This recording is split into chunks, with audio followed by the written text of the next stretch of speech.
Bienvenidos a nuestro diálogo semanal con Helga Sepp-LaRoche, fundadora y presidente del Instituto Schiller. Hoy es 26 de marzo de 2025. Soy Harley Schlanger y seré su anfitrión. Pueden enviar sus preguntas y comentarios a questions@schillerinstitute.org o publicarlos en el chat de YouTube. Tenemos mucho que abordar hoy, Helga. Continúan las conversaciones entre Estados Unidos y Rusia para lograr la paz en Ucrania y hay conferencias en toda Europa para intentar mantener la guerra en ese país. Sin embargo, creo que no deberíamos cometer el error de ignorar los acontecimientos en el suroeste asiático. Así que permíteme comenzar con varias preguntas sobre el creciente peligro de que estalle una guerra regional y posiblemente una guerra mundial a partir de ahí. La primera proviene de un activista por la paz del Reino Unido, quien escribe: con las manifestaciones de 100,000 personas en Israel el sábado contra Netanyahu, la indignación por el despido del jefe del Shin Bet, su negativa a reunirse con las familias de los rehenes y su decisión de romper el acuerdo del alto al fuego, ¿existe la posibilidad de que sea destituido por el pueblo de Israel? Creo que no hay que descartarlo, porque aparentemente las manifestaciones están cobrando fuerza. Pero creo que el peligro inmediato es que todo el conflicto podría derivar en una guerra más amplia en Oriente Medio, con los ataques estadounidenses contra los Houthis en Yemen, que son una reacción a las acciones israelíes en Gaza. Y además parece que la política hacia Irán es lo más preocupante. Parece que hay cierta influencia de Netanyahu en la política de Trump hacia Irán. La carta que Trump escribió a Khamenei fue contradictoria, pero tenía un tono muy provocador, lo cual no fue bien recibido en Irán, dado que aún existe esta fatua según la cual Irán no tiene la intención de construir armas nucleares, ya que va en contra de la religión islámica.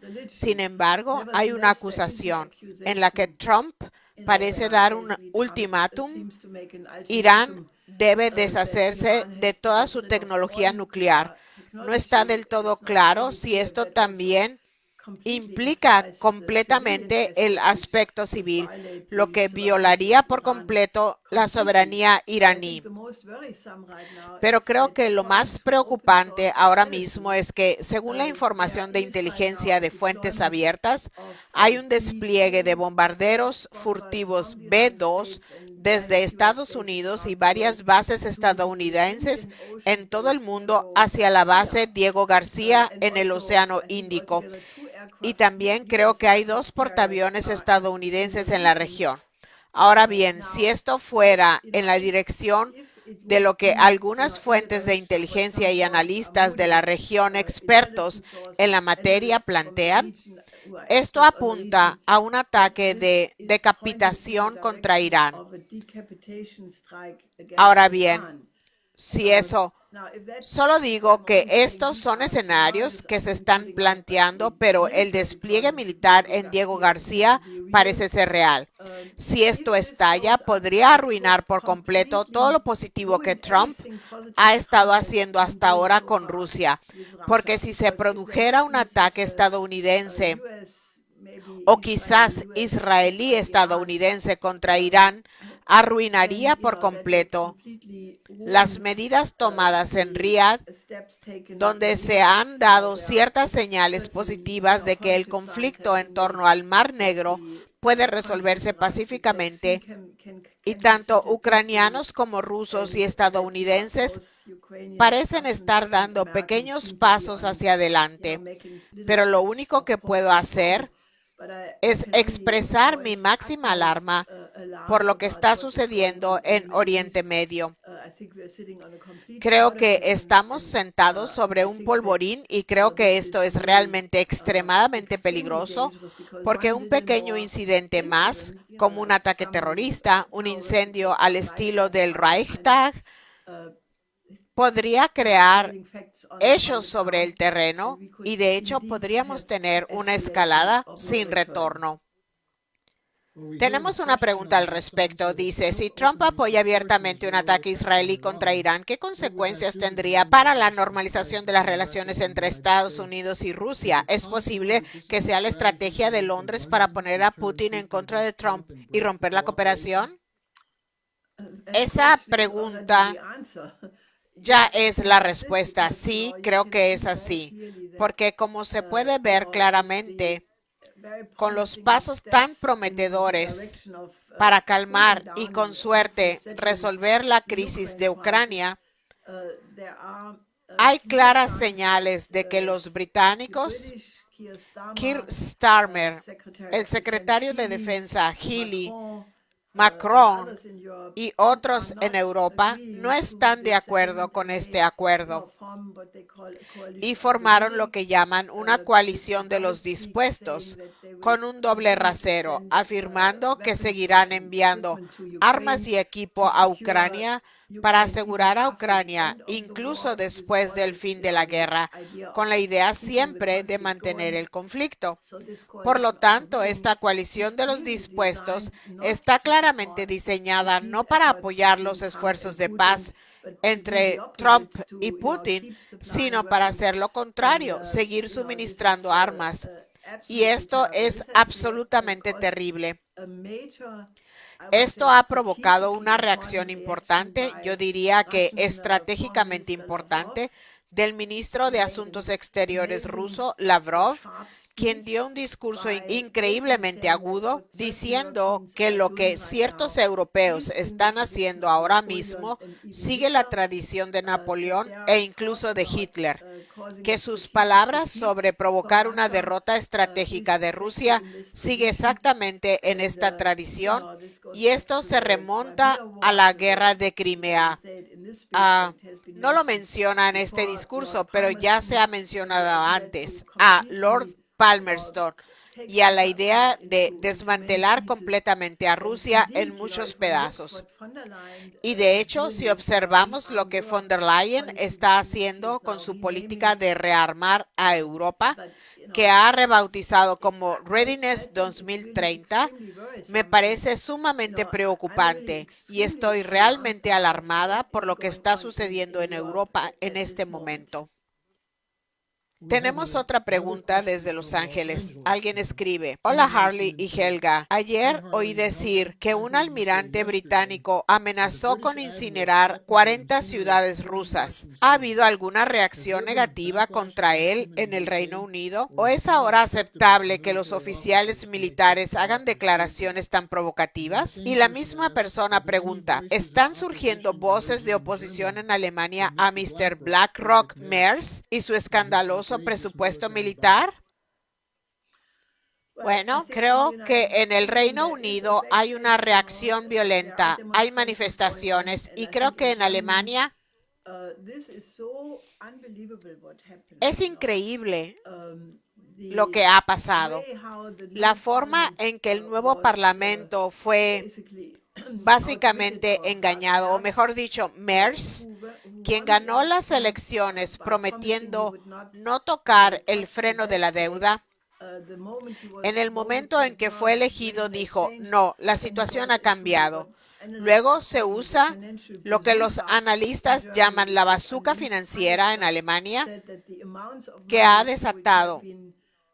El Handelsblatt dijo que la cantidad de dinero que se ha desatado ahora es de 1.7 billones de euros, sin límite. Esto siempre se puede aumentar.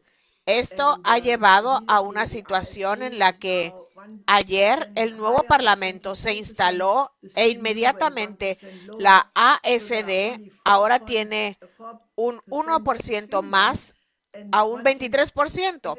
La CDU bajó un 1%, así que solo tienen una diferencia del 4%. Si la población asimila lo que está sucediendo ahora mismo, que se está desatando un increíble programa de gasto militar en Alemania, que solo puede financiarse con dinero creado fuera del presupuesto ordinario, lo cual recuerda a lo que hizo Hjalmar Schacht con los billetes MEFO.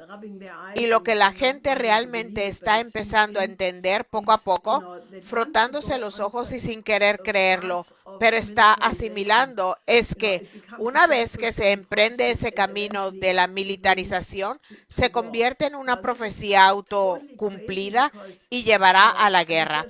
Ahora bien, esto es una locura total porque en primer lugar todo se basa en el cuento de que Rusia pretende atacar un país europeo, que Putin pretende restablecer a la Unión Soviética, que pretende absorber a toda Ucrania, luego atacar a Polonia, luego a los estados bálticos e incluso a otro miembro de la Unión Europea. Nada de eso está probado, es pura propaganda. Hay expertos militares de alto nivel que advierten contra esta locura. Ted Postol, uno de los mayores expertos mundiales en armas nucleares, no solo dio un discurso muy importante hace apenas 2 días en Berlín, donde de nuevo demostró lo que ya mostró en nuestro programa, cuál sería el efecto en Alemania si llegase a una guerra, es decir, no provocada por Rusia, porque él también señaló que el ejército ruso no está en absoluto en condiciones de atacar a toda Europa. Recuerden que el presupuesto militar de toda la OTAN es 10 veces mayor que el de Rusia.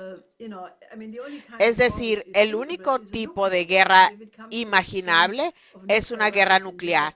Y si se llega a un intercambio de armas nucleares en Europa, Alemania será aniquilada. Y hay mucha gente en Alemania ahora mismo, no la suficiente, pero sí un número significativo de personas que se dan cuenta de eso. Y desde el lunes, con la toma de posesión del nuevo Parlamento, mucha gente en Europa está realmente asustada, conmocionada y horrorizada sobre cómo pudo ocurrir este golpe. Que mucha gente hable de un golpe de Estado, quizás no sea legalmente un golpe de Estado, pero se asemeja a él, concretamente porque Merz dio un giro de 180 grados y solo necesitó un día para romper su promesa. Aflojó el freno de la deuda, lo cual habría sido legítimo y económicamente sensato si se hubiera hecho para reactivar a la economía física, pero hacer eso para una economía de guerra, creo que tenemos una super mega crisis y cuanta más gente se dé cuenta de ello, mejor. Otra pregunta. ¿Tiene un informe sobre el progreso de las conversaciones entre Estados Unidos y Rusia? ¿Están avanzando? Bueno, esa es la única parte positiva que se puede informar sobre el panorama estratégico actual. Hubo estas conversaciones en Riad y parece que avanzaron en muchos puntos, incluyendo la protección del transporte marítimo del Mar Negro y el acuerdo de no usar barcos civiles con fines militares, y que existe un acuerdo entre Rusia y Ucrania para no atacar infraestructura energética, que por cierto lo acaba de violar Ucrania otra vez. Pero el lado ruso obviamente decidió no responder a eso para intentar avanzar en este acuerdo. Pero el hecho de que exista algún diálogo es prácticamente lo único positivo que se puede reportar. Sin embargo, creo que todos los demás despliegues que discutimos antes tienen como objetivo desviar este progreso entre Estados Unidos y Rusia en particular. De un agricultor de Texas: no quiero que mis impuestos paguen por matar niños palestinos en Gaza. Mis amigos dicen que Israel controla a Estados Unidos a través del cabildo sionista. ¿Es cierto? ¿Controlan al presidente Trump? Bueno, desafortunadamente, creo que sí lo es.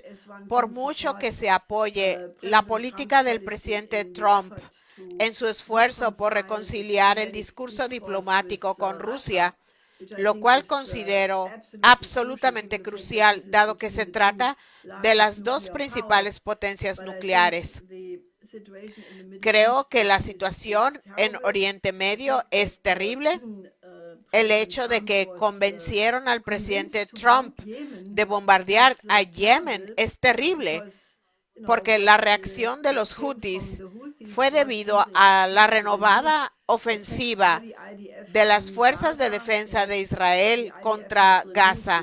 Las FDI han reanudado la ofensiva terrestre. Más de 1,000 personas han muerto, en su mayoría mujeres y niños, y parece que ahora comienza lo que se pretende es la reubicación definitiva de todos los palestinos. Así que los Houthis reaccionaron. Quiero decir, lo que Trump debería haber hecho es lo que hizo en primer lugar cuando obligó a Netanyahu a imponer el alto al fuego. Pero Netanyahu había sido claro en todo momento que nunca aceptaría la fase 2 del alto al fuego, y ahora se está llevando a cabo esta ofensiva. Y creo que Trump está a punto de involucrarse él mismo a Estados Unidos y al mundo entero en una guerra contra Irán. Y si eso sucede, creo que cualquier progreso que haya logrado con Rusia podría deshacerse en un plazo muy breve. Así que creo que la respuesta a este agricultor es, lamentablemente, que la influencia de estas fuerzas en Estados Unidos es demasiado grande y requiere una movilización de la población en su contra. Bueno, yo le insto a que se asegure de unirse a la llamada de la Coalición Internacional por la Paz el viernes, la cual continúa reuniéndose cada semana. Ahora van 94 semanas. Así podrá hacer oír su voz y escuchar a otros. Así que el viernes a las 11 hora del este de los Estados Unidos tendremos la próxima reunión de la Coalición Internacional por la Paz. Tengo una pregunta de un banquero que dice, ¿cree que puede surgir algo positivo de esta iniciativa de incorporar Bitcoin al sistema de la Reserva Federal de Estados Unidos? No, y si quieren ver lo que ocurre, miren el caso de Argentina, donde se produjo un colapso total de esta burbuja especulativa. El Bitcoin, las criptomonedas y las llamadas monedas estables, todas son parte de un esfuerzo para generar crédito y crear dinero al margen del control de los parlamentos y los presupuestos. Es un esfuerzo completamente especulativo y privado y contradice todo lo que dice la teoría de la economía física estadounidense, el sistema americano. Ahora bien, creo que es muy problemático porque parece que Trump Jr.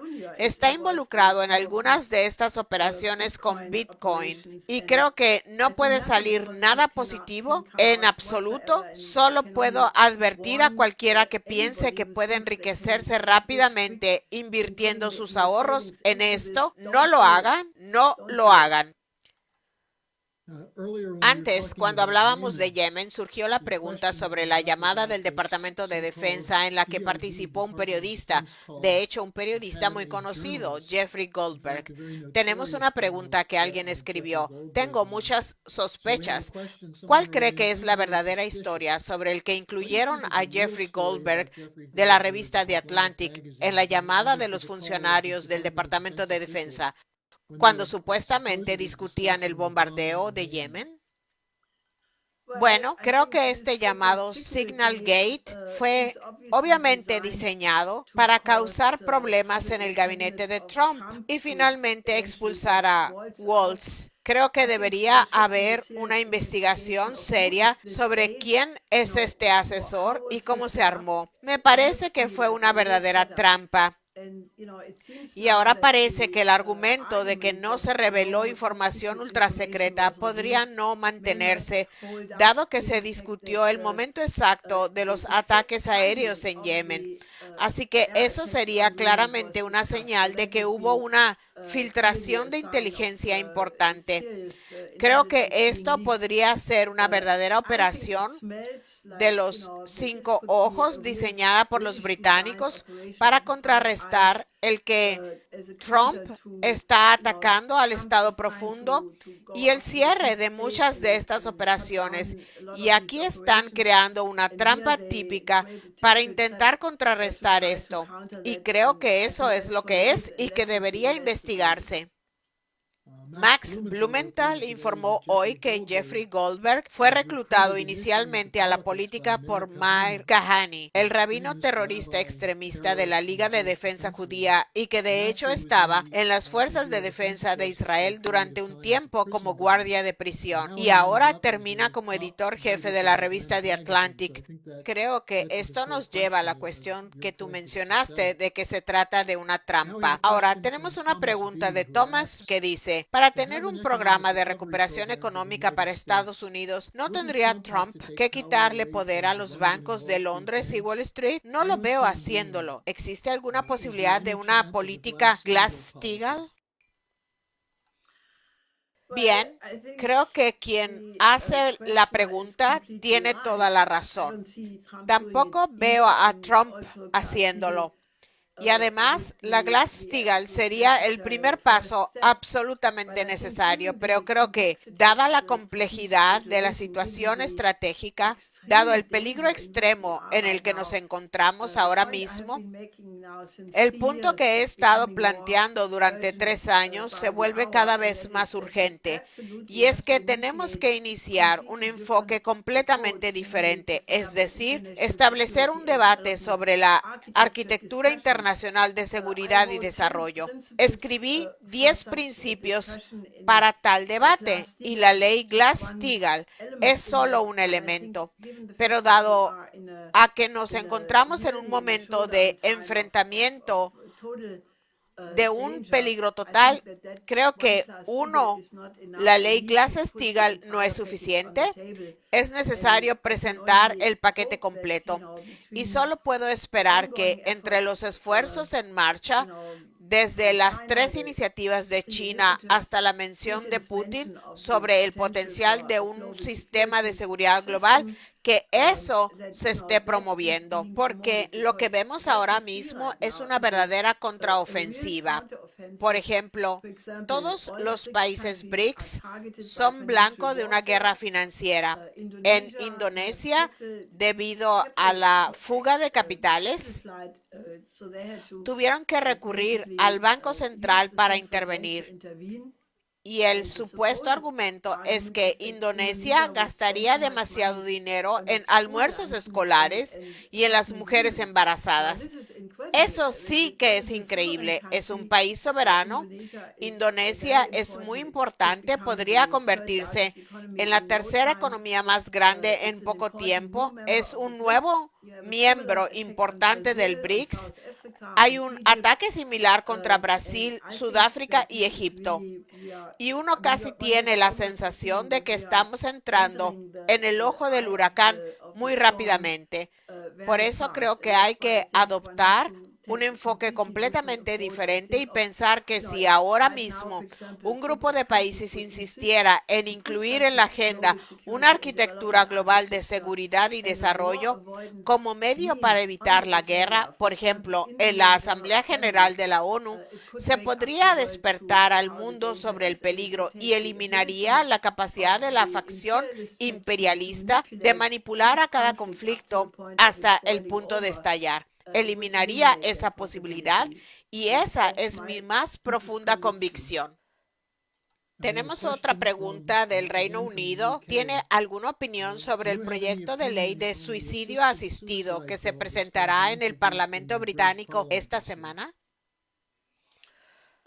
No conocía ese proyecto de ley, pero no cabe duda de que una vez que se avanza hacia el fascismo financiero, Y eso es precisamente lo que representa este rearme, porque cuando se recurre al financiamiento siguiendo la tradición de Hallmark-Schacht, se generan los fondos al margen del presupuesto para financiar el armamento, lo que a la larga conlleva a recortes masivos en el ámbito social y a una austeridad brutal. Y como vimos hace 80 años, la eutanasia se convierte entonces en una razón económica, o bien hay una razón económica para la eutanasia. Se busca reducir el costo del sistema de salud y esto lo vemos por todas partes. Vemos el recorte del sistema de salud en Estados Unidos, Francia, Alemania, Italia y ni siquiera he analizado a los demás países en detalle, pero sé que es así. Si estos supuestos países más grandes de Europa están cerrando hospitales, entonces naturalmente hay muchas razones por las que, debido al recorte presupuestario, no hay suficientes enfermeras y especialistas. Así que creo que esto encaja perfectamente con el perfil fascista y es mejor que la gente observe lo que ocurrió hace 80 años para movilizarse contra ello a tiempo. Helga, tengo una pregunta más para ti. Alguien escribe, hace 42 años, el domingo pasado, el 23 de marzo del 83, fue el famoso discurso que dio Ronald Reagan en el que anunció la iniciativa de defensa estratégica, la política de su esposo, y que su esposo viajó por todo el mundo junto con usted para promoverla. Escribe, ahora Trump habla de algún tipo de sistema de defensa antimisiles. ¿Qué haría Lyndon hoy? Bueno, sin duda, incluiría la idea en el diálogo inicial entre Trump y Putin de poner sobre la mesa una defensa antimisiles conjunta. Lo que la gente no comprende es que toda esta propuesta que se convirtió en la IDE no fue lo que dijeron los medios, no era la guerra de las galaxias, no era un esfuerzo para usar la energía cinética, básicamente las tecnologías ya existentes, sino que se concibió como una investigación conjunta mediante la cual los científicos estadounidenses y soviéticos en aquel entonces y los rusos en la actualidad desarrollarían estas nuevas tecnologías e implementarían estos sistemas juntos, fomentando la confianza. Hoy en día tendremos que involucrar de alguna manera a todas las demás potencias nucleares, especialmente a China. Así que probablemente sea más complicado hoy en día, pero creo que esta idea, quiero decir, es muy positivo que Trump haya hablado de su deseo de reducir a la mitad todas las armas nucleares e incluso en un momento dado dijo que quería deshacerse de ellas e hizo una vaga referencia al presidente Reagan diciendo que aún no se tenía la tecnología necesaria. Esto implica que tal vez los científicos rusos y estadounidenses al menos tengan alguna idea de hacia dónde ir, como Putin ha demostrado con los diversos programas hipersónicos que anunció el 1 de marzo de 2018 y más recientemente con el misil Oreshnik. Pero introducir esto como una medida para fomentar la confianza mediante la colaboración, la investigación y el desarrollo conjuntos de estos sistemas es absolutamente necesario. Por supuesto, eso también podría aplicarse al programa espacial, a un programa espacial conjunto. Y recientemente se han publicado algunos artículos en Executive Intelligence Review sobre la ciencia de la iniciativa de defensa estratégica. Helga, la última pregunta. Tenemos la reunión de la Coalición Internacional por la Paz de nuevo el viernes a las 11 horas del este. ¿Qué hay programado? Sin duda, abordaremos la crisis en Oriente Medio. Contaremos con especialistas y expertos de India, Irán, Israel y Palestina. Así que será un gran elemento complejo y como los nubarrones de la guerra se ciernen sobre la región, de una forma sin precedentes. Si quieren conocer la perspectiva experta y actualizada, vengan el viernes. Y por supuesto, la situación con Ucrania, el rearme y los avances estratégicos entre Estados Unidos y Rusia y los europeos. Yo quisiera decir, Lavrov, quien es sin duda uno de los diplomáticos más confiables y experimentados del mundo en este momento, si empieza a usar un lenguaje diciendo que lo que están haciendo los europeos está en la tradición de Napoleón y Hitler, no lo dice a la ligera. Así que más vale que la gente despierte y escuche estas advertencias porque pueden ver cómo vamos paso a paso hacia la catástrofe, de la cual si algo sale mal, nadie saldrá con vida. Estamos tratando de ampliar la coalición internacional por la paz, así que inviten a todos sus colegas, amigos y familiares. Estén atentos, participen, porque tenemos que construir un verdadero movimiento por la paz que ahora mismo no es lo suficientemente fuerte. El próximo sábado tendremos grandes manifestaciones en Alemania, en Wiesbaden, creo que en Berlín y otros lugares. Eso será el sábado, así que vengan a la coalición internacional el viernes y piensen en participar en cualquier manifestación que puedan, porque realmente tenemos que lograr un cambio en el rumbo actual antes de que sea demasiado tarde. Helga, gracias por acompañarnos hoy y estoy seguro de que todos querrán estar contigo el viernes para hablar de este tema más a fondo. Gracias de nuevo. Sí, espero nos veamos el viernes. Sí.